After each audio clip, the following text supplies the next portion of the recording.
বিশ্বনবীর দরবারে গেলেন। বাবে জিবরিল বলে দরজা আজও মদিনাতে আছে রে বাবা।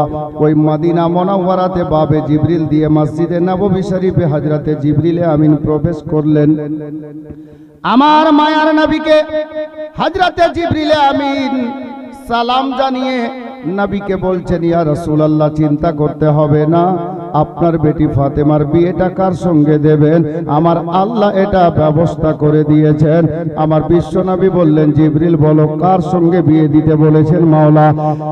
হযরতে জিবরিলে আমিন বলেন, ইয়া রাসূলুল্লাহ, ইয়া হাবিবাল্লাহ নবী গো, এই মদিনার সরজমিনে ফাতেমার বিয়েটা হবে পরে, তবে হুজুর জানেন আমার আল্লাহ বলে পাঠালেন আপনাকে খবর দিতে এসেছি, আল্লাহ পাক আসমানের উপরে জান্নাতের মধ্যে আপনার বেটি ফাতেমার বিয়ে হযরতে মাওলা আলীর সঙ্গে কবুল করে নিয়েছেন।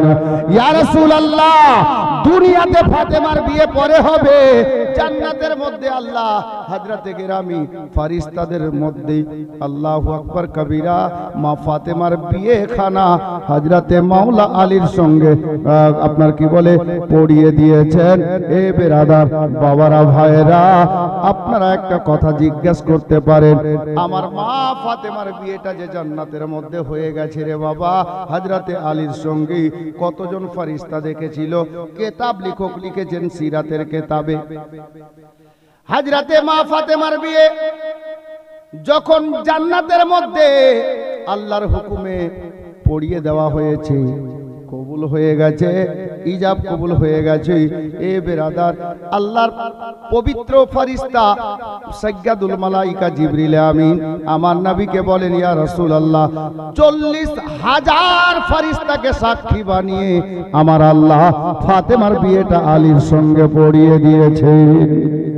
40,000 ফেরেশতা সাক্ষী, ফাতেমার বিয়ে আসমানে হয়ে গেছে। হুজুর গো, আপনি আলীর সঙ্গে বিয়েটা পড়িয়ে দেন। আমার বিশ্ব নবীকে আল্লাহর পয়গাম জানিয়ে হযরতে জিবরিল আমিন ওপাস চলে গেলেন, ফিরে চলে গেলেন। আমার মায়ার নবী হযরতে আলীকে ডেকে পাঠালেন, বাবা বিয়েটা পড়িয়ে দেওয়া হলো মসজিদে নববী শরীফের মধ্যে। একেবারে এখানে শর্ট করব বাবা, কারণ জন্মটা আজকে আমরা শুনবো। বিয়েটা পড়িয়ে দেওয়া হলো, বিয়ে পড়িয়ে দেওয়ার পরে আমার মায়ার নবী খুতবা পড়ে নিয়েছেন, দোয়া হয়ে গেছে। এহেন অবস্থাতে আমার মায়ার নবী হযরতে মাওলা আলী রাদিয়াল্লাহু তাআলা আনহুকে ডাক দিয়ে বলেন, আলী রে, এ আলী শোনো। হযরতে আলী দাঁড়িয়ে বলেন, লাব্বাইক ইয়া রাসূলুল্লাহ, ইয়া হাবিবাল্লাহ নবী গো, আপনি যেটা হুকুম করবেন আমি মাথা নত করে সেটা পালন করব।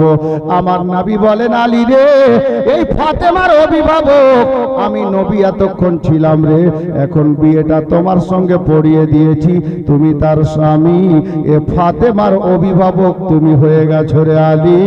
এবার যাও, ফাতেমাকে তুমি নিজের বাড়িতে নিয়ে যাও। ফাতেমাকে নিজের বাড়ি নিয়ে যাও। বাস্তব কথা, বিয়ের পরে মেয়ে তো স্বামীর ঘরেই যায়।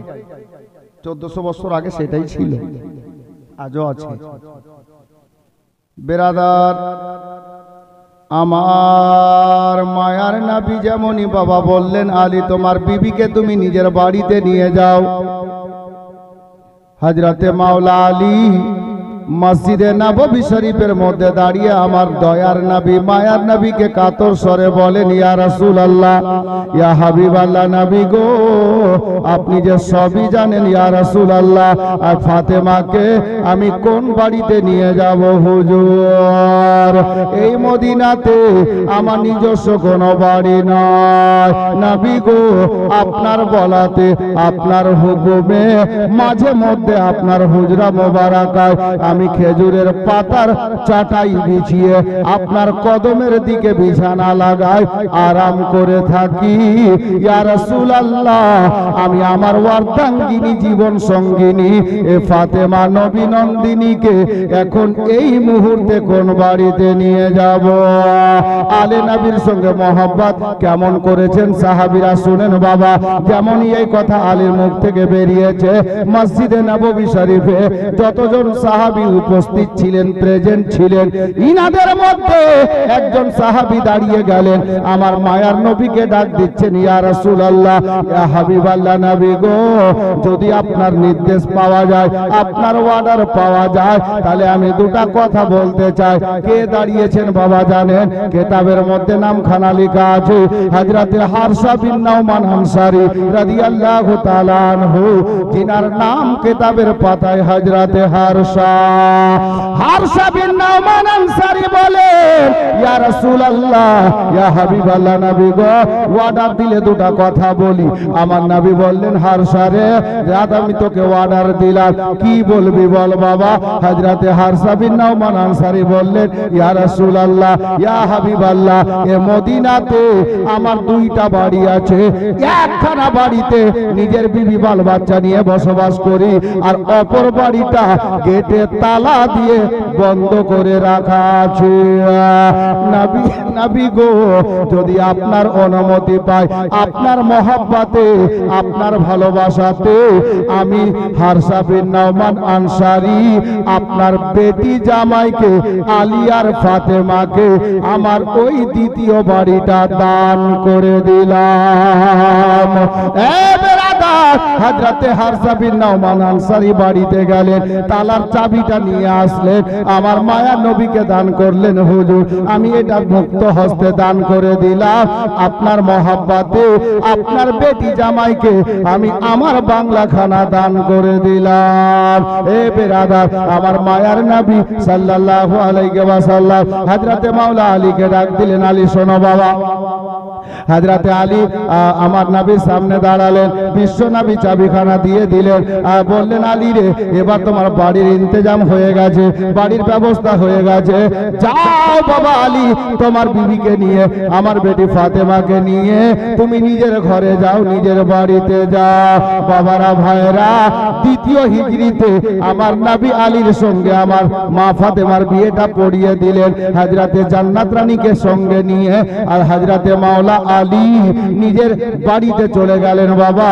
আর বাড়িতে গিয়ে যেমনই রাতটা অতিবাহিত হলো, যেমনই ফজরের নামাজ আদায় হয়েছে রে বাবা, ওইদিকে মসজিদে নববী শরীফে আমার মায়ার নবী, দয়ার নবী, তাজদারে মদিনা সাল্লাল্লাহু তাআলা আলাইহি ওয়াসাল্লাম নামাজ থেকে ফারিগ হয়ে মসজিদে নববী শরীফ থেকে বেরিয়ে গেলে, বাড়িতে গেলেন না, অন্যদিকে গেলেন না, আমার নবী গুটি গুটি কদম মোবারক বাড়াতে বাড়াতে হযরতে আলীর বাড়ির দিকে চলতে আরম্ভ করেছে।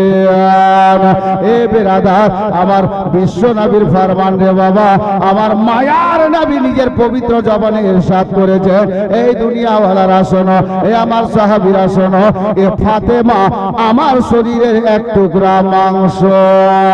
এ বেরাদার, বেটিকে ভালোবাসা দয়ার নবীর সুন্নত রে বাবা।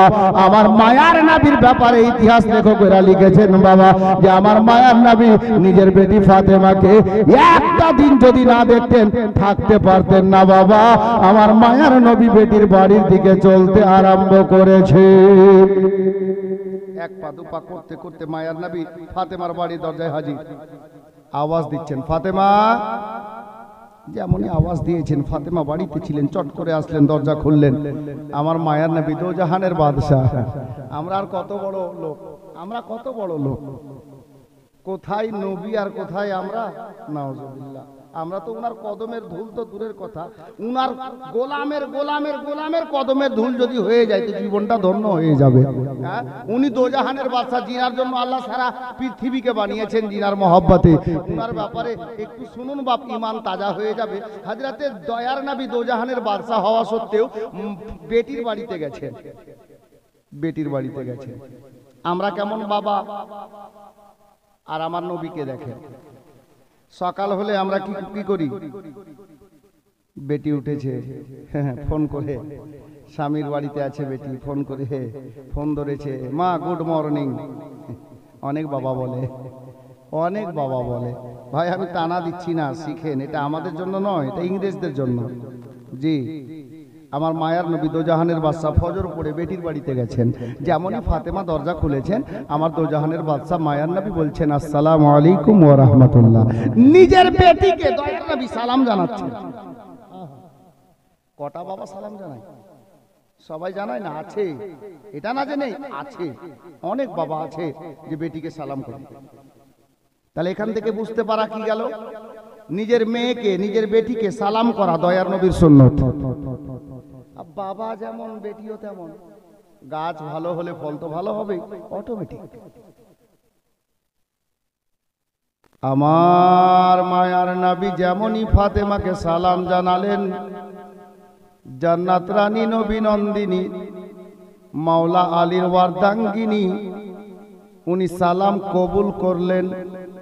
আর সালাম কবুল করে নেওয়ার পরে মা ফাতেমা আমার মায়ার নবীকে বলছেন, আসসালাতু ওয়াসসালামু আলাইকা ইয়া রাসূলুল্লাহ।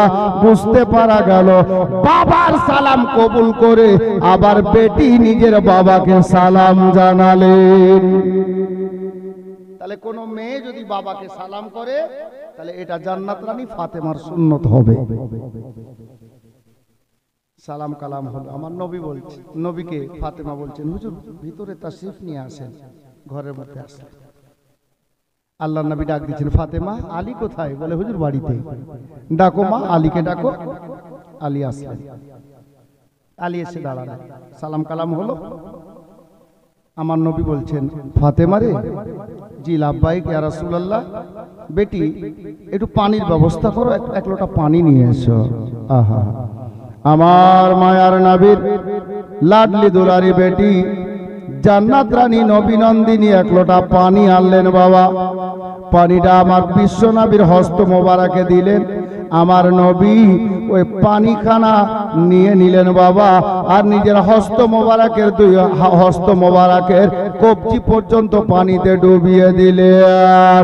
হস্ত মোবারক তোলার পরে ওই লোটার পানিটা অর্ধেক পানি হযরতে সাইয়্যিদা ফাতেমা জাহরা রাদিয়াল্লাহু তাআলা আনহার পবিত্র বদন মোবারকে ছিটিয়ে দিলেন, আর অর্ধেক পানি হযরতে আলীর বাজুতে সিনাতে ছিটিয়ে দিলেন। মা ফাতেমাকে আমার মায়ার নবী ডাক দিয়ে বলছেন, এখান থেকে একটা শিক্ষা হবে রে বাবা। আমার মায়ার নবী ডাক দিয়ে বলেন, বেটি ফাতেমা রে, তুমি চিন্তা করবে না, তুমি দুঃখ করবে না। আমার মা ফাতেমা কেমন মেয়ে দেখেন, উনি বলছেন, ইয়া রাসূলুল্লাহ আমি কিসের চিন্তা করব, কিসের দুঃখ করব? আমার মায়ার নবী বললেন, বেটি রে তুমি এটা ভাবিও না তোমার বাবা কোন ছেলের সঙ্গে তোমার বিয়ে দিয়েছে। বলে আব্বা কেমন কথা? বলে বেটি রে তুমি ভাবিও না আলীর বাড়ি ছিল না, আলীর নিজের জায়গা মদিনাতে না, আলীর আপনার টাকা পয়সা ধন দৌলত মদিনার শরীফে নাই। এ বিরাদার, আমার মায়ার নবী বলছেন, বেটি এই জন্য তুমি চিন্তা করিও না, আল্লাহর হুকুমে আমি নবী তোমার বিয়েটা আলীর সঙ্গে পড়িয়েছি। আর শুনে রাখো মা, এ বেটি ফাতেমা রে, আমি নবী তোমারে বলে যায়, আমার বংশের মধ্যে আমি নবী সবচাইতে বেশি সুন্দর ব্যবহার চরিত্রের ছেলে যাকে পেয়েছি, আমি ওই ছেলেটার সঙ্গে তোমার বিয়ে পড়িয়েছি, এর জন্য তুমি চিন্তা করবে না। এ বেরাদার, আমার নবী সারা জগৎকে এটাই শিক্ষা দিলেন, ছেলের 5 তালা বাড়ি দেখা যাবে না, 10 লক্ষ টাকার মালিক দেখা যাবে না, 6টা গাড়ি আছে দেখা যাবে না, 4টা বাড়ি আছে দেখা যাবে না। ওই ছেলেটার চরিত্র দেখো, যদি ছেলের চরিত্র ভালো হয় তাহলে নিজের মেয়ের হাতটা ওই ছেলের হাতে দিতে পারো। এটাই নবী শিক্ষা দিলেন। বিল্ডিং দেখে নয়, টাকা দেখে নয়, ব্যবহার দেখো। বাবা ভাই, আমি তো ঘটনাটা নিজের কানে শুনিনি, তবে একজন পীর ভাই বলছিলেন, আমাদের পীর মুর্শিদ হুজুর মাসরুর মিয়া আলাইহির রাহমা, কথাটা মনে পড়ে গেল। এই কথাটা বলতে গিয়ে নবীর আওলাদ নবীর ঘরেরই কথা বলে। আল্লাহু আকবার। কোন একজন আল্লাহর বান্দা, মানে ওনার এক মুরিদ গিয়েছিলেন, বলছে হুজুর আমার মেয়ের বিয়ে লেগেছে, বিয়েটা দিব কিনা? ছেলেটার বাড়ি কোথায়? বলে অমুক জায়গায়। কি করে? বলে হুজুর কোনো মতো কাজকাম করে আর খায়, বাড়ি ঘর ওই মতো নয়, 2টাই ঘর। আমাদের এলাকার কথা বলছি, 2টাই ঘর। আমার বিশ্ব নবীর আওলাদ হুজুর সৈয়দি সরকার মাসরুর মিয়া বলেছিলেন, বেটা ঘর মত দেখো, বাড়ি দেখিও না, ছেলেটার চরিত্র দেখো।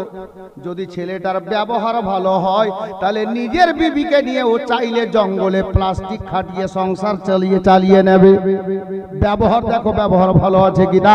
যদি ব্যবহার ভালো থাকে, আমি মাসরুর মিয়া বললাম তুমি চোখ বন্ধ করে বিয়ে দিয়ে দাও। এটাই নিয়ম। আমার নবী 1400 বছর আগে শিক্ষা দিয়েছেন। আলীর বিয়ে যখন হয় ফাতেমার সঙ্গে, হযরতে মাওলা আলীর বিয়ে হয়ে গেল। আমার নবী সাল্লাল্লাহু আলাইহি ওয়াসাল্লাম ফাতেমাকে এই কথা বলে দিয়ে বাবা মা ফাতেমার বাড়ি থেকে আবার মসজিদে নববী তাশরীফ নিয়ে গেলেন। এই করে দিন কাটতে লাগলো, ফাতেমার সংসার আরম্ভ হয়ে গেল। দ্বিতীয় হিজরিতে বিয়ে হলো। দেখতে দেখতে 9টা মাস গত হয়ে গেল।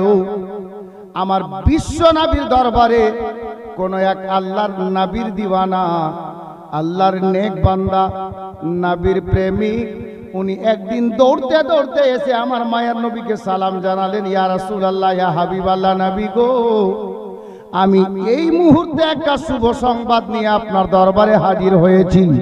কি সংবাদ রে?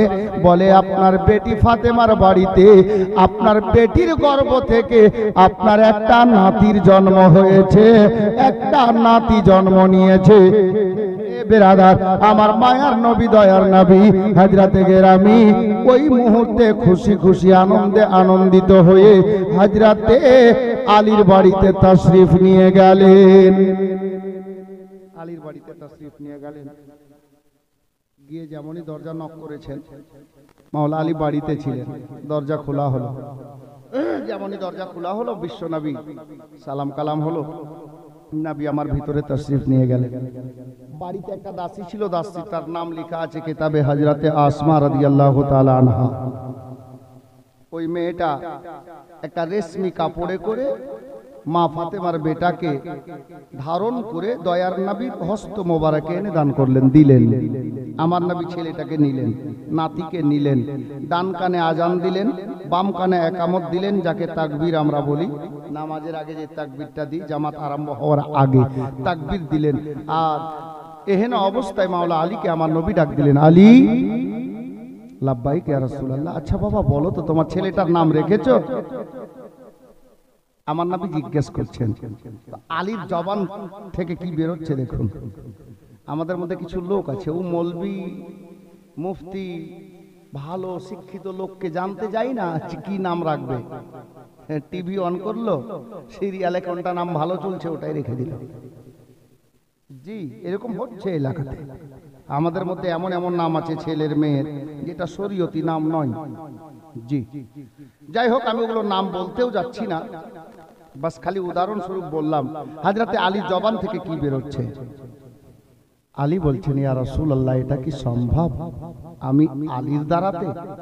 আপনি মায়ার নবী, দয়ার নবী, কালী কামলিওয়ালে আকা, আপনি এই বাচ্চার নানা, আমার বেটার নানা হলেন আপনি, আর আপনি নবী থাকতে আমি আলী নাম রাখবো? এটা অসম্ভব। হুজুর, ইয়া রাসূলুল্লাহ, আপনি আপনার নাতির নামটা রেখে দেন। আহা, আমার মায়ার নবী হযরতে মাওলা আলীকে বললেন, আলী রে শোনো, আমি তোমার বেটার নামটা ওই নামটা রাখবো, আমার আল্লাহর তরফ থেকে যে নামটা রাখার নির্দেশ আমাকে আল্লাহ দেবেন। এ বেরাদার, এতটা বলা ছিল আমার মায়ার নবীর জবান থেকে, এতটা শুধু বেরিয়েছে রে বাবা, আমার আল্লাহ পাকের রহমত জোশে চলে এলো। গায়েব থেকে হযরতে জিবরিল আমিনকে আমার আল্লাহ ডাক দিলেন, এ জিবরিল শোনো রে, আর দেরি করিও না, যাও, আমার বন্ধু অপেক্ষায় আছে, আমার বন্ধু আমার অপেক্ষায় রয়েছে, আমার বন্ধুর নিকটে আমার পয়গাম নিয়ে যাও। হযরতে জিবরিল আমিনকে আল্লাহ পয়গাম দিয়ে দিলেন, কি বলতে হবে, কোন নাম লাগবে, আল্লাহ পাক বলে দিলেন। জিবরিল নাজিল হলেন সোনার মদিনাতে মাওলা আলীর বাড়িতে। নাজিল হয়ে গিয়ে আমার নবীকে সালাম জানালেন। আল্লাহ তাবারাক ওয়া তাআলার প্রিয় ফেরেশতা জিবরিলে আমিন আমার নবীকে বলেন, ইয়া রাসূলুল্লাহ, ইয়া হাবিবাল্লাহ, নবী গো, আল্লাহ পাক আপনাকে মোবারকবাদি জানিয়েছেন আপনার নাতির জন্ম হয়েছে বলে। নবী গো, আপনি আর চিন্তা করবেন না। ইয়া রাসূলুল্লাহ, ইয়া হাবিবাল্লাহ, আমার আল্লাহ আপনার নাতির জন্য নাম পাঠিয়ে দিয়েছেন। জান্নাতি নামের মধ্যে একটা নাম আমার আল্লাহ পাঠিয়েছেন। আমার নবী বললেন, জিবরিল বলো কোনটা নাম? আমার জিবরিল আমিন বললেন, ইয়া রাসূলুল্লাহ, এক জামানায় একই সময়ে দুইটা নবী আল্লাহ পাঠিয়েছিলেন। একই জামানাতে দুইজন নবীর আগমন হয়েছিল, যিনার নাম হযরতে মূসা আলাইহিস সালাম এবং হযরতে হারুন আলাইহিস সালাম, দুই ভাই। ইয়া রাসূলুল্লাহ, দুইজন নবী দুনিয়াতে এসেছিলেন একই সময়ে একই জামানায়। তবে নবী গো, ওই হারুন আলাইহিস সালামকে আল্লাহ পাক দুইটা ছেলে দান করেছিলেন। হারুন আলাইহিস সালামের বড় ছেলের নাম ছিল সাব্বার। এটা হলো সুরিয়ানি ভাষা। এটাকে যদি আরবি ভাষায় বলা যায় তাহলে এই নামটা হবে বাবা হাসান। আমার জিবরিল আমিন বললেন, ইয়া রাসূলুল্লাহ, ইয়া হাবিবাল্লাহ, নবী গো, আপনি আপনার এই নাতির নামখানা হারুন আলাইহিস সালামের বড় ছেলের নামে নামটা রেখে দেন। হযরতে গেরামি ওই নামটা হলো সাব্বার, যাকে বাবা আরবি ভাষায় আপনার হাসান বলা হয়। এই নামটা দিয়ে হযরতে জিবরিল আমিন চলে গেলেন বাবা। এই অবস্থায় আমার মায়ার নবী হযরতে মাওলা আলীকে ডাক দিয়ে বললেন, আলী শোনো রে, তোমার বেটার নাম থাকলো হাসান, আর 7 দিন যেদিন বয়স হবে মাথার চুলটা কামিয়ে নিয়ে, মাথা ন্যাড়া করে নিয়ে, ওই সমপরিমাণ চুলের সমপরিমাণ চাঁদি ওজন করে নিয়ে ফকির মিসকিনের মধ্যে বিতরণ করে দিও রে আলী। আর এই বাচ্চাটার জন্য দুইখানা জীবকে আকিকা যাকে বলি, দুইখানা জীবকে আল্লাহর রাস্তায় জবাই করবে, হালাল করবে, যে যাকে আমরা আকিকা বলে থাকি বাবা। 7 দিনের মাথায় সেটাই করা হয়েছিল, আলী করেছিলেন। এ বেরাদার, জীবনীর এতটা কথা বাবা বাচপানার লেখা আছে। যদি শুধু বাচপানার শিশুকালের কথাগুলো বলি 2টা রাত কেটে যাবে, কিন্তু কারবালা যাওয়া যাবে না। যার জন্য বাবা আমি চট করে বলছি, হযরতে ইমাম হাসান রাদিয়াল্লাহু তাআলা আনহু রোজার মাস ছিল বাবা 15ই রমজানে। 15ই রমজানে 3 হিজরিতে আমার মা ফাতেমার পেট থেকে সোনার মদিনাতে তিনার শুভ আগমন ঘটলো, মানে ওনার জন্ম হলো। আমার মাওলা হাসানকে বড় হতে দেন। দেখতে দেখতে বাবা অল্প কয়েকটা দিন কেটেছে, কয়েকটা মাস কেটে গেল। এ বেরাদার, আর মদিনার সরজমিনে একজন মেয়ের নাম কিতাবে লেখা আছে, হযরতে উম্মে ফজল। হযরতে উম্মে ফজল, জিনার ব্যাপারে কিতাব লেখক ইশারা করেছেন নবী পাকের চাচা হযরতে আব্বাস রাদিয়াল্লাহু তাআলা আনহুর স্ত্রী, মানে ওই মেয়েটা হলেন আমার নবীর চাচি। জি, কোন আব্বাস? নবীর জীবনীতে শুনেছেন যে আব্বাস, নবীর জন্ম যখন হয়েছিল দুনিয়ার বুকে মায়ের পেট থেকে, আব্বাস বাড়িতে ছিলেন না, সফরে ছিলেন অন্য কোথাও। কয়েকটা দিন গত হওয়ার পরে বাড়ি আসলেন, শুনতে পেলেন সন্ধ্যাবেলার টাইম, শুনতে পেয়েছিলেন যে আমার একটা ইতিম ভাতিজা জন্ম নিয়েছে, পূর্ণিমার চাঁদের চাইতে বেশি সুন্দর চেহারা, অপূর্ব সুন্দর। আব্বাস বাড়িতে সামান রেখে দিয়ে সেই দিন সন্ধ্যাবেলাতে আমার নবীকে দেখার জন্য যাচ্ছিলেন আমেনার ঘরে। ঘরের এক সাইড দিয়ে যাচ্ছিলেন, জানালাটা খোলা ছিল, সন্ধ্যাবেলার টাইম। ঘরের মধ্যে মা আমেনা ছিলেন না, কয়েকদিনের শিশু নবী বিছানায় শুয়েছিলেন। হে বেরাদার, হযরতে আব্বাস যেতে যেতে জানালায় দাঁড়িয়ে গিয়ে দৃশ্য দেখেছিল। কি দেখেছিল জানেন? আল্লাহু আকবার। আমার শিশু নবী বিছানায় আরাম করছেন, হাতের আঙ্গুলের ইশারা যেই দিকে হচ্ছে, সন্ধ্যায় চাঁদটা উদয় হয়ে গিয়েছিল, নবীর হাত যেই দিকে ঘুরছে আসমানের চাঁদ ওই দিকেই ঘুরে যাচ্ছে। হিন্দোলাতে নবী আমার ছিলেন।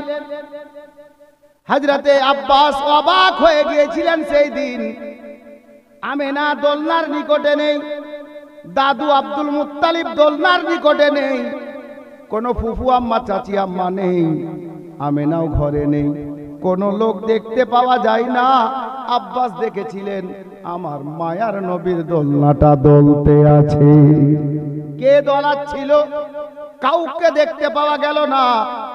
আব্বাস সেই দিন জানালার ধারে দাঁড়িয়ে দেখেছিল, দেখার পরে ফয়সলা নিয়েছিল এই মোহাম্মদ আমার ভাতিজা যেমন তেমন ছেলে নয়, এটা কোনো খাস কারণ হতে পারে, যার জন্য আর দেখার জন্য তখন ভিতরে না গিয়ে ফিরে বাড়ি গিয়েছিল। যখন হযরতে আব্বাস নবীর কলমা পড়ে মুসলমান হয়েছিলেন, আব্বাস দুটা প্রশ্ন করেছিলেন মায়ার নবীকে, ভাতিজা বলো তো, আমি দুটা প্রশ্ন করব, উত্তর যদি বলে দাও আমি তোমার কলমা পড়ে মুসলমান হয়ে যাব। সেই দুটা কথা কি? এই শিশু বেলাতে যে দুটি জিনিস দেখেছেন আব্বাস, বলে বাবা রে, তোমার মা ঘরে ছিল না, তোমার দাদু ছিল না, কেউ ঘরের মধ্যে ছিল না, তুমি শিশু নবী কয়েকদিনের ছিলে, দোলনাটা দোলতে ছিল কিভাবে? কে দোলাচ্ছিল? আমার নবী বলেন চাচা গো, সেই দিন আমার মা ঘরে ছিল না, দোলনা আমার দোলতে ছিল, আল্লাহর ফারিস্তাদের সর্দার জিবরিল আল্লাহর হুকুমে আমার ফারিস্তা দোলাচ্ছিল। জিবরিল দোলাচ্ছিল।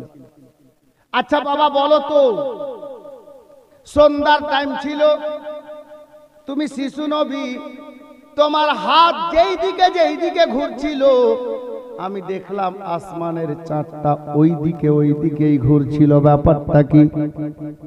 আমার মায়ার নবী মুচকি হাসি দিয়ে বলেন চাচা গো, ও গো চাচা, আমি নবী তো দুনিয়ার মানুষের মতো নয় গো, আল্লাহ পাক আমাকে সমস্ত মানব দানবের জন্য রহমত বানিয়ে দুনিয়াতে পাঠিয়েছেন। এ আমার চাচা জান শোনেন গো, আমি যেহেতু দুনিয়ার মতো নয়, দুনিয়াওয়ালাদের মতো নয়, যার জন্য আমি শিশু নবীর খেলনা, দুনিয়ার মতো নয়। ইয়া রাসূলুল্লাহ, আমার বাবাও দুনিয়াতে ছিলেন না, আমার জন্য খেলনা কে ব্যবস্থা করত? আমার খেলনার দরকার ছিল না, আমার আল্লাহ আমার জন্য আসমানের চাঁদকে খেলনা বানিয়েছিলেন। আমি নবী যখন যেই দিকে হাত ঘুরাতাম, আল্লাহর হুকুম ছিল আমার হাতের ইশারায় আসমানের চাঁদ ওই দিকেই ঘুরে যেত। এ বেরাদার, যখন উত্তর সঠিক পেয়ে গেলেন, হযরতে আব্বাস নবীর কলমা পড়ে মুসলমান হয়ে গেলেন। এ বেরাদার, ঘটনাটা এই জন্য বলে দিলাম, 2-4 মিনিট লস হলো। হযরতে আব্বাস রাদিয়াল্লাহু তাআলা আনহুর স্ত্রী হযরতে উম্মে ফজল, এখানেই বলছিলাম বাবা, হযরতে উম্মে ফজল আমার মায়ার নবীর চাচি হলেন। একদিন রাতের বেলাতে বিছানায় ঘুমিয়ে আছেন, ঘুমন্ত অবস্থায় স্বপ্ন দেখছেন। স্বপ্ন দেখলেন, যেমনই স্বপ্ন শেষ হলো ঘুমটা ভেঙে গেল। আর ঘুম ভাঙাতে নবী পাকের চাচি বিছানায় উঠে বসে গেলেন, থরথর করে কাঁপছেন। কেন কাঁপছেন? আল্লাহ গো, আমি এই ভয়ানক স্বপ্ন দেখলাম তো দেখলাম কেন? এত বড় ভয়ানক স্বপ্ন কেন আমি দেখলাম? জানি না কি হবে, জানি না কি ঘটবে।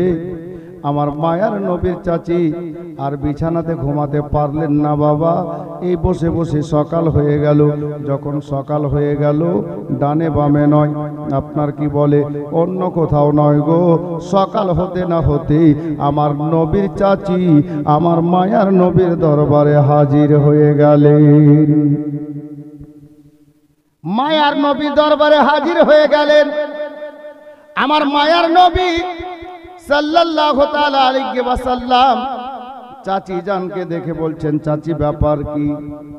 সকাল সকাল আমার বিশ্ব নবীকে বলছেন মায়ার নবীর চাচি, ইয়া রাসূলুল্লাহ, ইয়া হাবিবাল্লাহ নবী গো,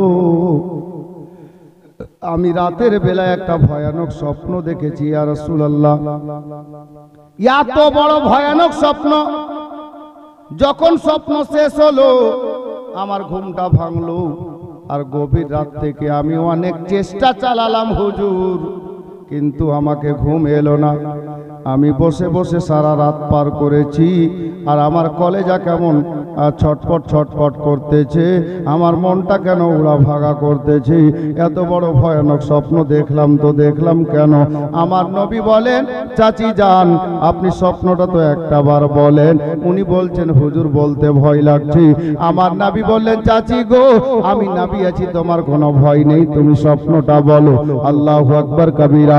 আমার উম্মে ফাজাল আমার বিশ্ব নবীকে বলছেন, ইয়া রাসূলুল্লাহ, আমি রাতের বেলায় বিছানায় ঘুমিয়েছিলাম নবী গো, আর স্বপ্নে দেখলাম আপনার পবিত্র শরীর থেকে এক টুকরা মাংসকে কেটে নিয়ে কেউ আমার আঁচলে দিয়ে দিল, আর আমি আঁচলে ওটাকে ধরে সিনায় লাগিয়ে নিলাম। এই স্বপ্নটা আমি দেখেছি। কেন এত ভয়ানক স্বপ্ন দেখলাম হুজুর? আমার উম্মে ফাজাল যেমন এই কথা বলেছেন, আমার মায়ার নবী মুচকি হাসি দিয়ে বলছেন, চাচি আপনার স্বপ্নটা ভয়ের কারণ নাই, আপনার স্বপ্নটা কোনো ভয়ের কারণ নাই। আমার বিশ্ব নবীকে চাচি যান জিজ্ঞাসা করলেন, বাবা ইয়া রাসূলুল্লাহ, একটা বার বলো না, এই ভয়ের কারণ নাই তার মানে এই স্বপ্নের অর্থটা কি আছে? আমার নবী বলছেন, চাচি গো, আমি নবী বলে দিচ্ছি, যদি আপনার স্বপ্নটা সত্যি হয়, বাস্তব হয়, তাহলে স্বপ্নের মানে হলো এটা যে আমার জান্নাত রানী বেটি ফাতেমার গর্ভ থেকে আবার অল্প দিনের মধ্যে একটা ছেলের জন্ম হবে। চাচি গো, আবার আমার একটা নাতির জন্ম হবে, আর ওই নাতিটাকে সর্বপ্রথম তুমি নিজের কোলে তুলে নেবে। তোমার স্বপ্নের মানে হলো এটা। বলে, যে স্বপ্নটা দেখেছো চাচি, স্বপ্নের মানে হলো এটা যে অল্প দিনের মধ্যে আবার আমার বেটি ফাতেমার গর্ভ থেকে একটা ছেলের জন্ম হবে, আর ওই ছেলেটাকে সর্বপ্রথম তুমি নিজের কোলে নেবে। এটাই হলো খবরের মানে, তাবির, স্বপ্নের অর্থ। উম্মে ফাজালের ভয় পালিয়ে গেল, কাঁপাটা বন্ধ হলো। চাচি কোনো ভয় নেই, বাড়ি যান। উনি বাড়ি গেলেন, বাড়ি গিয়ে নিজের জীবন যাপন আরম্ভ করলেন, সংসার আরম্ভ হলো আবার। বাস দেখতে দেখতে দেখতে দেখতে বাস কয়েকটা মাস কেটেই গেল। আর যেমনই কয়েকটা মাস কেটেছে, আমার নবী দরবারে আচানক আবার একদিন খবর পৌঁছে গেল, ইয়া রাসূলুল্লাহ, আপনার আবার একটা নাতি হয়েছে, ফাতেমার গর্ভ থেকে আবার একটা ছেলে জন্ম হয়েছে। আমার নবী আবার তাশরীফ নিয়ে গেলেন ফাতেমার বাড়িতে, মাওলা আলী বাড়িতে বিরাজমান। আপনার কি বলে, দরজা খোলা হলো, বিশ্ব নবী পদার্পণ হলো। আমার নবীর চাচি এই যে উম্মে ফাজাল, কোন কাজ ক্ষেত্রে সেই দিন যেদিন মা ফাতেমার দ্বিতীয় ছেলে জন্ম নিচ্ছে, কোন কাজ ক্ষেত্রে উনি গিয়েছিলেন ফাতেমার বাড়িতে। আর যেমনই উম্মে ফাজাল ফাতেমার বাড়িতে গেছেন, আল্লাহর কি হুকুম, ওই টাইমে ফাতেমার পেট থেকে আবার একটা ছেলের জন্ম হয়ে গেল। উম্মে ফাজাল আর যেতে পারলেন না, উনি দাঁড়িয়ে গেলেন। আমার নবী যখন তাশরীফ নিয়ে গেলেন, তো উম্মে ফাজাল একটা রেশমি কাপড়ে করে আমার মা ফাতেমার দ্বিতীয় বেটাকে কোলে তুলে নিয়ে আমার নবীর সামনে হাজির।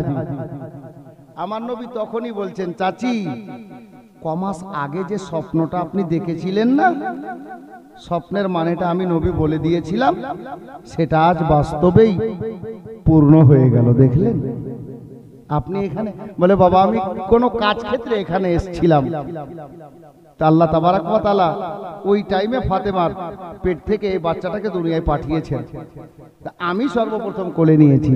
স্বপ্নের মানেটা একদম কাটা কাটা মিলে গেল। আমার নবী সাল্লাল্লাহু আলাইহি ওয়াসাল্লামের হস্ত মোবারকে উম্মে ফাজাল আমার মা ফাতেমার দ্বিতীয় বেটাকে দিলেন। নবী আমার নিলেন, ডান কানে আযান, বাম কানে ইকামত। এখানে একটু আলাদা। আল্লাহর নবী সাল্লাল্লাহু আলাইহি ওয়াসাল্লাম, একজন কবি বলছেন, রাইটার বলছেন, নিজের থুতু মোবারক বের করে আঙ্গুল মোবারকে হযরতে মা ফাতেমার এই বেটার মুখে দিলেন। আর একজন লেখক বলছেন যে হযরতে নবী পাক মা ফাতেমার এই বেটাকে ডান কানে আযান, বাম কানে ইকামত দেওয়ার পরে নিজের জিহ্বা মোবারক বের করে, যেমন মা বাচ্চার মুখে নিজের ছাতি রাখে দুধ পান করার জন্য, ওই মতো হযরতে নবী পাক নিজের জিহ্বা মোবারক মা ফাতেমার বেটার জবানে রেখে দিলেন, মুখে রেখে দিলেন। আর যেমন বাচ্চা মায়ের স্তন পান করে ওই মতো হযরতে মা ফাতেমার বেটা নবী পাকের জিহ্বা চুষতে আরম্ভ করেছেন। মুআজ্জাজ, এই হলো কথা। হযরতে মাওলা আলীকে আমার নবী আবারও জিজ্ঞেস করলেন, বাবা তোমার ছেলের নাম রেখেছো? বলে হুজুর না, আপনি রাখবেন। আমি রাখিনি, আপনি রেখে দেন। আমার নবী সেদিনও বললেন যে বাবারে, আমি তোমার ছেলের নামটা ওই নামটাই রাখবো যেই নামটা আল্লাহ আমাকে রাখতে বলবেন। আল্লাহর হুকুম হলো, জিবরিল আবার এলেন, এসে আমার নবীকে পয়গাম দিলেন, ইয়া রাসূলুল্লাহ, ইয়া হাবিবাল্লাহ, নবী গো, আল্লাহর হুকুম হলো এটা যে হযরতে হারুন আলাইহিস সালামের দুটা ছেলে ছিল, ছোট ছেলের নামটা ছিল হযরতে সাব্বির। এটাও সুরিয়ানি ভাষা।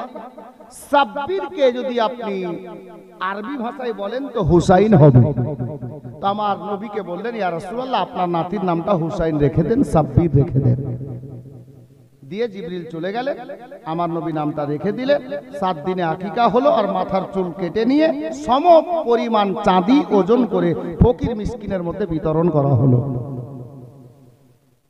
ইমাম হুসাইন 4 হিজরিতে শাবান মাসের 5 তারিখে, শাবান মাস মানে আগামী মাস,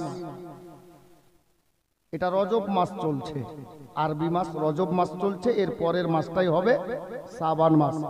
যেই মাসে আমরা হালুয়া রুটি করি ওই মাসটাকে শাবান মাস বলে, রোজার আগের মাস। শাবান মাসের 5 তারিখ 4 হিজরিতে মা ফাতেমার গর্ভ থেকে হযরতে মাওলা হুসাইন রাদিয়াল্লাহু তাআলা আনহুর শুভ আগমন, জন্ম হলো। এখন মাওলা আলীর আওরস থেকে, মা ফাতেমার গর্ভ থেকে 2টো ছেলের জন্ম হলো, পরপর আরো 4টা ছেলে মেয়ে হয়েছে। তার মানে মা ফাতেমার মোট ছেলে মেয়ে হলো 6 জন, 3 জন ছেলে আর 3 জন মেয়ে। ছেলেদের মধ্যে 2 জনের নাম শুনে নিলেন, ইমাম হাসান, ইমাম হুসাইন রাদিয়াল্লাহু তাআলা আনহুমা। আর ছোট ছেলের নামটা হলো হযরতে ইমাম মুহসিন রাদিয়াল্লাহু তাআলা আনহু। আর মেয়েদের মধ্যে একটা মেয়ের নাম হলো হযরতে উম্মে কুলসুম, মা ফাতেমার মেয়ে। আমাদের মধ্যে কিছু মা বোন এরকম আছে, বুঝলেন, ধরেন যে একটা বাচ্চা হলো বাড়িতে, কারু মৌলানা সাহেবের কাছে গেল, ইমাম সাহেবের কাছে, হুজুর একটা নাম রেখে দেন। বলছে যে মারিয়াম রেখে দে। বলছে না, এটা নাম বুড়িয়া লাগছে। হ্যাঁ, এই অবস্থা দেখে। তো ঠিক আছে, ফাতেমা রেখে দে। বলছে ওটা আমার খালার নাম। তো জাইনাব রেখে দে। তো বলছে ওটা আমার মাসির নাম। হ্যাঁ, এরকম আছে। নবী পাকের কটা মেয়ে জানেন? 4টা। নামগুলো কি কি জানেন? হযরতে উম্মে কুলসুম, জাইনাব, রোকাইয়া, ফাতেমা। 4টা মেয়ে, উম্মে কুলসুম, জাইনাব, ফাতেমা, রোকাইয়া। আর ফাতেমার বাড়ি আছে। ফাতেমার 3টা মেয়ে, একটা মেয়ের নাম উম্মে কুলসুম। ফাতেমার দিদির নাম না, তাই না? ফাতেমার দ্বিতীয় মেয়ের নাম হলো জাইনাব, ফাতেমার দিদির নাম। ফাতেমার ছোট বেটির নাম হলো রোকাইয়া।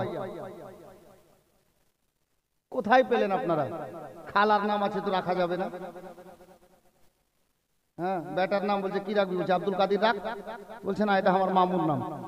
তোমার নানার নাম যে আলাদা আছে, তোমার মামুর নাম থাকলো তো কি? ও তো বাপের পরিচয়ে পরিচিত হবে না। তোমাকে কে জানতো? তোমার বাবা তোমাকে হাত ধরে বাজারে নিয়ে গেছিল বলে লোক জেনেছে এটা ওর বেটা। নাম একটা গ্রামে 6টা হোক, অসুবিধা কি আছে? বাবার নাম যে আলাদা আছে। এই নাম ইসলামিক রাখবেন। আমি এটাই বুঝাতে চাইছিলাম, নাম ইসলামিক রাখবেন। গ্রামে 6টা নাম থাক, বাপের নাম আলাদা থাকবে, রাখতে কোনো অসুবিধা নেই। জি, হযরতে মা ফাতেমার 3টা মেয়ে, হযরতে উম্মে কুলসুম, জাইনাব, রোকাইয়া, আর 3টা ছেলে, হাসান, হুসাইন, ইমাম মুহসিন। ইনারা হলেন 6 জন ছেলে মেয়ে। 2 জন ছেলে মেয়ে, ছোট ছেলে ইমাম মুহসিন এবং ছোট মেয়ে হযরতে রোকাইয়া। ইনারা বাচপানাতে, ছোটবেলাতে, শিশুকালেই ইন্তেকাল করে গিয়েছিলেন। ইনাদের কবরটা জান্নাতুল বাকি কবরস্থানে আজও আছে। ইমাম হুসাইনের দিওয়ানা। মাত্র কয়েকটা দিন হয়েছে হুসাইন পাকের জন্ম, কয়েকটা দিন। একদিন আল্লাহর দরবারে হযরতে জিবরিল আমিন আরজ করছেন, আল্লাহ, আপনার যদি অর্ডার পাই তো আমি একটু আপনার নবীর কাছে যেতাম একটা খবর দিতে। আল্লাহর অর্ডার চাইছেন কে? জিবরিল আমিন। মাওলা আপনি অর্ডার দিলে আমি একটু যেতাম একটা খবর দিতে। আল্লাহ তো সব জানেন। হযরতে জিবরিল আমিনকে বললেন, জিবরিল ঠিক আছে যাও, আমি অনুমতি দিলাম, আমি তোমাকে অনুমতি দিলাম। হযরতে জিবরিল আল্লাহর অনুমতি নিয়ে আমার নবীর দরবারে হাজির হচ্ছেন। কোথায়? মদিনাতে, মসজিদে নববী শরীফে। আব্দিল থেমে বসেন। মদিনাতে নাজিল হচ্ছেন হযরতে জিবরিল আমিন আল্লাহর নবীর দরবারে। আমার নবী সেই সময় কিছু সাহাবীকে নিয়ে দ্বীন ইসলামের আলোচনা করছিলেন। আল্লাহ আল্লাহ। বেরাদার বাবারা, ভাইরা, মা বোনেরা, আমার মায়ার নবী দয়ার নবীর নিকটে হযরতে সাজ্জাদুল মালাইকা ফেরেশতাদের সরদার জিবরিল আমিন নাজিল হয়ে গেছেন। আমার মায়ার নবীকে সালাম জানালেন, ইয়া রাসূলুল্লাহ, ইয়া হাবিবাল্লাহ নবী গো, যদি আপনার নির্দেশ পাওয়া যায়, যদি আপনার অর্ডার পাওয়া যায়, একটা খবর বলার জন্য আপনার নিকটে এসেছিলাম। আমার আল্লাহর কাছে নির্দেশ নিয়ে এসেছি, আপনার হুকুম পেলে দুটা কথা বলি, একটা খবর দিতে এসেছি ইয়া রাসূলুল্লাহ। আমার মায়ার নবী বললেন, জিবরিল বলো রে, কি খবর নিয়ে এসেছো? জিবরিল আমিনকে আমার নবী নির্দেশ দিলেন। আমার জিবরিল আমিন বলছেন, ইয়া রাসূলুল্লাহ, ইয়া হাবিবাল্লাহ নবী গো, আজকে কদিন আগে আপনার বেটি ফাতেমার গর্ভ থেকে আপনার একটা নাতির জন্ম হয়েছে, যেই নাতির নামটা আল্লাহর হুকুমে আপনি হুসাইন রেখেছেন। ইয়া রাসূলুল্লাহ, ইয়া হাবিবাল্লাহ নবী গো, আপনার ওই নাতি হুসাইনকে একদিন ইসলামের জন্য শহীদ হতে হবে, একদিন আপনার নাতিকে ইসলামের জন্য নিজের গলা কাটিয়ে দিতে হবে। ইয়া রাসূলুল্লাহ, আপনারই কালমা পড়নে वाला মুসলমান হবে, আপনারই উম্মতের মধ্যে একদল হবে যারা আপনার নাতি হুসাইনের হুলকুমে ছুরা চালাবে, তলোয়ার চালাবে, আপনার নাতি হুসাইনকে শহীদ করবে। আমার নবীর চেহারার রং পরিবর্তন হয়ে গেল, নবী গমগীন হয়ে গেলেন। বাবা, আমার বাবারা, ভাইরা, মা বোনেরা, আমার মায়ার নবীকে হযরতে জিবরিল আমিন বলেন, ইয়া রাসূলুল্লাহ, ইয়া হাবিবাল্লাহ নবী গো, আরো দুটা কথা বলি। কি কথা রে জিবরিল? বলে, ইয়া রাসূলুল্লাহ, আপনি যদি অর্ডার দেন, আপনি যদি নির্দেশ দেন, আমি একটা নমুনা নিয়ে এসেছি, আমি একটা নমুনা নিয়ে আপনার দরবারে হাজির আছি, আপনি যদি দেখতে চান আমি দিয়ে দিই। এ বেরাদার, আমার নবী বললেন, জিবরিল কি আছে দাও। হযরতে জিবরিল বলেন, ইয়া রাসূলুল্লাহ, ইয়া হাবিবাল্লাহ নবী গো, আপনার নাতি হুসাইনকে এ মদিনা একদিন ছাড়তে হবে, আর মদিনা ছেড়ে যেতে হবে ইরাকের সরজমিন কারবালা বলে একটা জায়গা আছে, ফুরাত নদী সংলগ্ন একটা ময়দান আছে, কারবালা জায়গাটার নাম। নবী গো, আপনার নাতি হুসাইনকে ওই কারবালার ময়দানে ইরাকের সরজমিনে ইসলামের জন্য গলা কাটাতে হবে, ইসলামের জন্য শহীদ হতে হবে। ইয়া রাসূলুল্লাহ, আপনার নাতি হুসাইনের নূরি বদনকে তারা ক্ষত বিক্ষত করে দেবে, তীরের আঘাতে, বল্লমের আঘাতে আপনার নাতি হুসাইনকে ওই কারবালার সরজমিনে বালির উপরে তারা ফেলে দেবে। ইয়া রাসূলুল্লাহ, যে জায়গাতে, যে মাটির উপরে, যে স্থানে আপনার নাতি হুসাইন জামে শাহাদাত বরণ করবেন, নবী গো, আমি জিবরিল ওই জায়গা থেকে এক মুষ্টি মাটি এনেছি। ইয়া রাসূলুল্লাহ, এই মাটিখানা আপনি নিয়ে নেন। আমার নবী বললেন, জিবরিল মাটি কি হবে? বলে, নবী গো, আপনার নাতি হুসাইন যেদিন মদিনা ছাড়বে, মদিনার সবাই যাবে না হুসাইনের সঙ্গে, যারা মদিনাতে থাকবে, এখনকার মতো তো আপনার তখনকার কি বলে গুগলের যুগ ছিল না রে বাবা, মোবাইলের যুগ ছিল না, ইন্টারনেটের যুগ ছিল না, ফেসবুকের যুগ ছিল না। এ বেরাদার, আমার জিবরিল আমিন বলে ইয়া রাসূলুল্লাহ, এই মাটিটা ওই কারবালার মাটি আছে। হুসাইন একা মদিনা থেকে যাবে, আহলো আয়ালকে সঙ্গে নিয়ে, কিছু দিওয়ানাকে সাথে নিয়ে, আপনার নাতি হুসাইন এর সঙ্গে মদিনার সবাই যাবে না, যারা মদিনাতে থাকবে তাদের মধ্যে মাটিটা রেখে দেবেন। ইয়া রাসূলুল্লাহ, এই মদিনার বুকে যেই দিন দেখবেন ওই মাটিটা রক্তের মতো রূপ ধারণ করেছে, রক্তের মতো লাল হয়ে গেছে, নবী গো সেই দিন বুঝে নিতে হবে যে আপনার নাতি হুসাইন ওই কারবালার ময়দানে শহীদ হয়ে গেছে। জিবরিল আমিন মাটি নিয়ে এসেছেন কারবালার সরজমিন থেকে। বলে হুজুর, এই মাটিটা তুলে রাখেন, আর মদিনাতে যারা থাকবে এদের মধ্যে রাখবেন।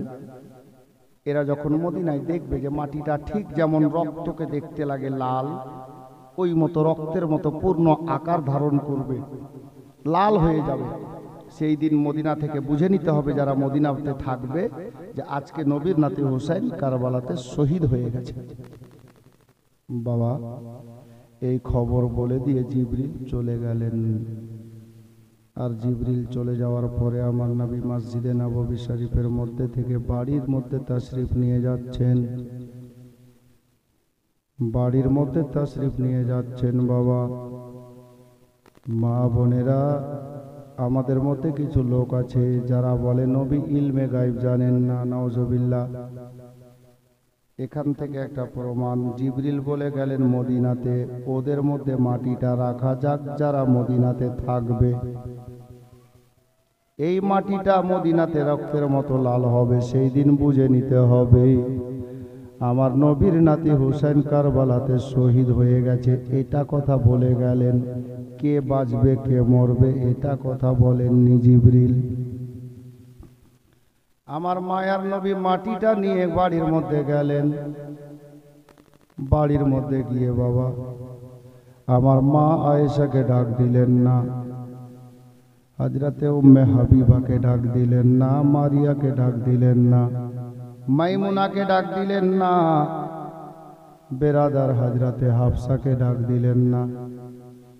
একজন নবীর অর্ধাঙ্গিনী, আমাদের সমস্ত মুমিন মুমিনাতের মা আম্মা জান উম্মে সালমাকে ডাক দিলেন। আমার নবী হুজরার মধ্যে বাড়ির মধ্যে প্রবেশ করে বাবা আমার মা উম্মে সালমাকে ডাক দিলেন, উম্মে সালমা।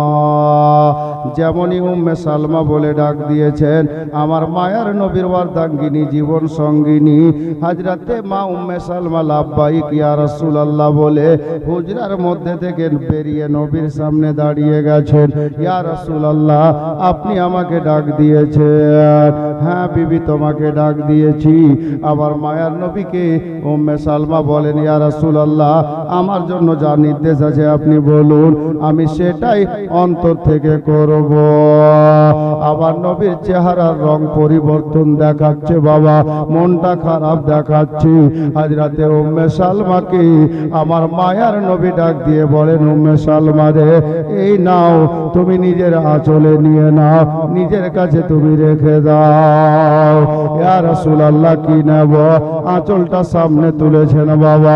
মা বোনেরা, আমার বিশ্ব নবী নিজের মুষ্টিখানাকে হযরতে উম্মে সালমার আঁচলে আর যেমনই খুলেছেন বাবা, এক মুষ্টি মাটি উম্মে সালমার আঁচলে পড়ে গেল। উম্মে সালমা রাদিয়াল্লাহু তাআলা আনহা আমার মায়ের নবীকে ডাক দিয়ে বলেন, হুজুর বুঝলাম না, এটা মাটি আছে, মাটিটা আমি কি করব? এটা কোন মাটি আছে নবী গো?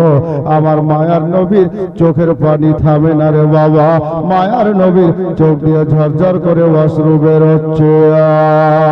আবার মায়ার নবী বলেন, উম্মে সালমা রে, এ বিবি উম্মে সালমা, এ মাটিটাকে যত্ন করে তুলে রাখ। এ মাটিটা কোন মাটি হুজুর? বলে, বিবি রে, কিছুক্ষণ পূর্বে আল্লাহর হুকুমে হযরতে জিবরিল আমিন আমার কাছে নাজিল হয়েছিলেন।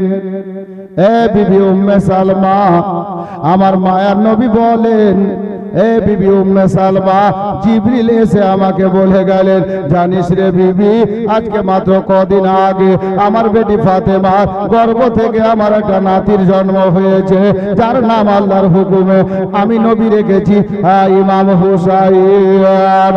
এ বিবি উম্মে সালমা, আমার সে নাতিকে একদিন কারবালা বলে একটা জায়গা আছে ইরাকে, ইরাকের সরজমিনে আমার নাতি হুসাইনকে শহীদ হতে হবে, ইসলামের জন্য গলা কাটাতে হবে, আমার নাতিকে মদিনা ছাড়তে হবে, মদিনায় থাকবে না, মদিনার সফর শেষ করে মক্কার সফর করবে, মক্কা থেকে যাবে কুফাতে, আর কুফা ঢুকতে দেওয়া যাবে না, ফিরে আসতে দেওয়া হবে না, কারবালার সরজমিনে নিয়ে গিয়ে দাঁড়াবে।